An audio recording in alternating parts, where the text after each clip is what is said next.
So today I start my very first day as a full-time gig worker. I'm kind of excited and kind of nervous.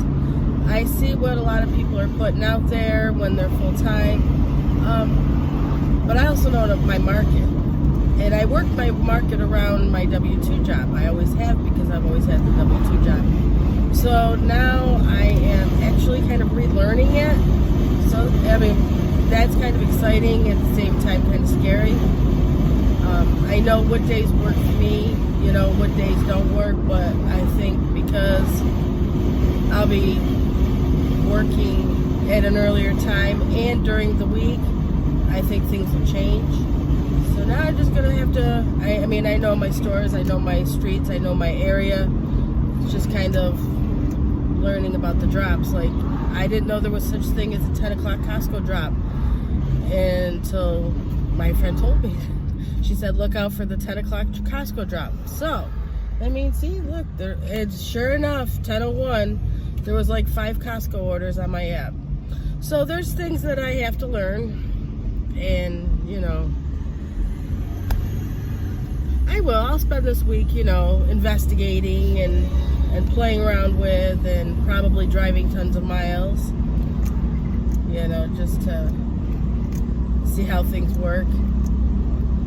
But I'm glad that I'm able to bring you guys on my journey. Right now I am I'm heading to Walmart for my first Spark order for $34.34, I think. It's 12 drops.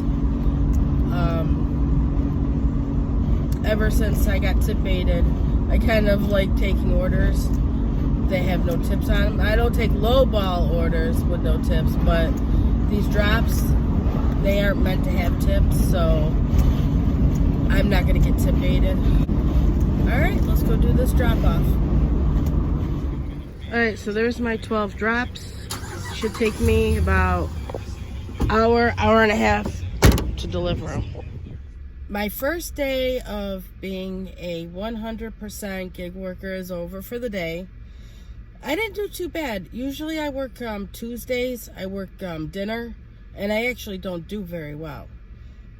But, so today I started with a batched order, the 12 orders, and I showed you that. It took me an hour and 36 minutes. But when I go to do a batched order, I always time myself. Usually takes me about an hour. I did 19.7 miles. Takes me usually about an hour. But between everybody being outside, I have the gift for gab, I guess, and going through all the products, because I had a lot of Amazon customers today. And if you don't know what an Amazon package looks like as opposed to a regular package, I will put this up on the screen.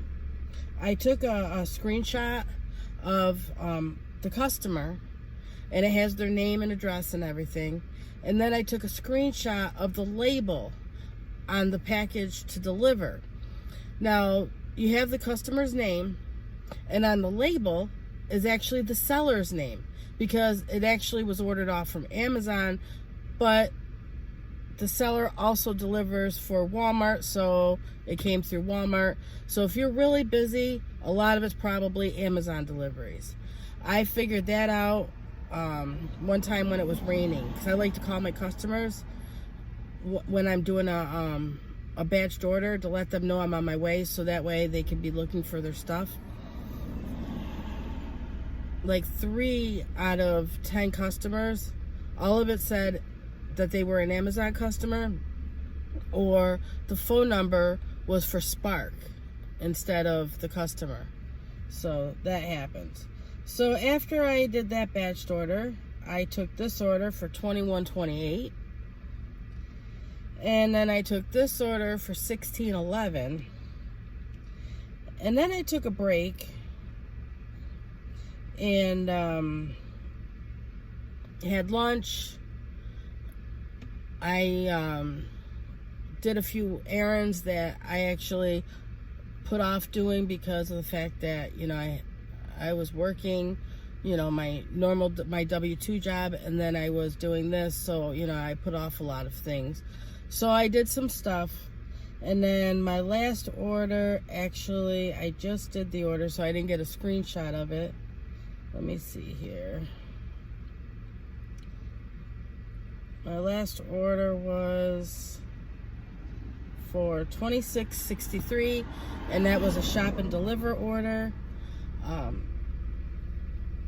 And hopefully, I took a screenshot so I could put it up on the screen.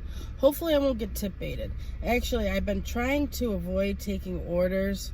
I did 4 orders, so there must have been an order, or 5 orders, so there must have been an order there somewhere that I didn't screenshot. But I've been avoiding those customers. I've been avoiding orders with tips. So, yeah, I probably took maybe 2 orders. They had small tips. Because, what was it, not last week, but the week before, I was tip baited for $7. And I remember the order because I had to carry these large gallon buckets up 3 flights of stairs. So I got tip baited for $7 off the tip. But I know that area, and it's an area where there's a lot of kids, so I knew that that's an area that I either take no tip orders or I, worry if there's a tip. So, but yeah, in that area, they took the tip away, so what are you going to do? But, so I did my last order, my shop and deliver order, and now I'm going to head home. I'm going to get some sleep, and I'm going to start Wednesday bright and early again.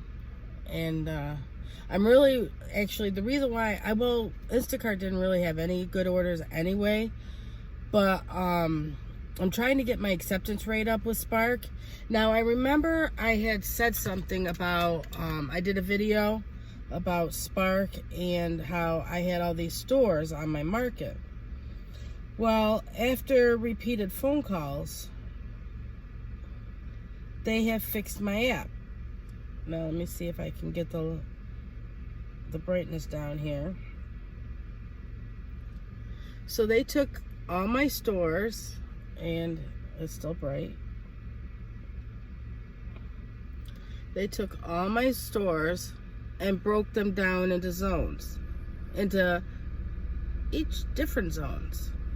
So the only store I see is my store, and unfortunately the Syracuse store, which I called today. They were supposed to put the Liverpool store with my store, but they put the Syracuse store with my store. But I called them today to see if they could just add that other store. Otherwise, I'm going to just not worry about it, because I don't do Syracuse. It's about 20 minutes from here, so it would just take too long unless I'm out in Syracuse to be able to deliver it. So otherwise, I'm not even going to worry about it.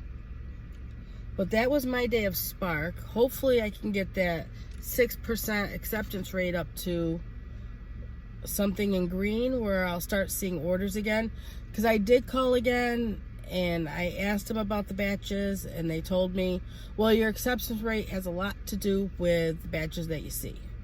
I said, yeah, I know. That's why I need you to fix my app. And then next thing I know that they did. So, I mean, at least they got most of those stores off that was really hurting. But, I was getting some pretty good orders from that one other store. Actually, they were higher amounts than what I get in my own market. Like, one order here for like $12 would be a $27 order out in the other store. That's why I really don't want to lose that store. I would like to have the store that's in my market and that other store where the orders are higher. So that way I could just bounce back and forth. All I got to do is get on the highway and head over to the store. So that was my day. I'm finally done. I'm going to go home and relax and get ready for tomorrow. And hopefully I'll have just as great day as I did today. I made $137. I'm not sure, but I will total it and put it on the screen when I edit this video. All right, everybody, have a great night, great day whenever you're watching the video, and I hope everybody just does well, and pray for me now that I am a full-time gig worker for now until I see what's going on down the road. Bye-bye.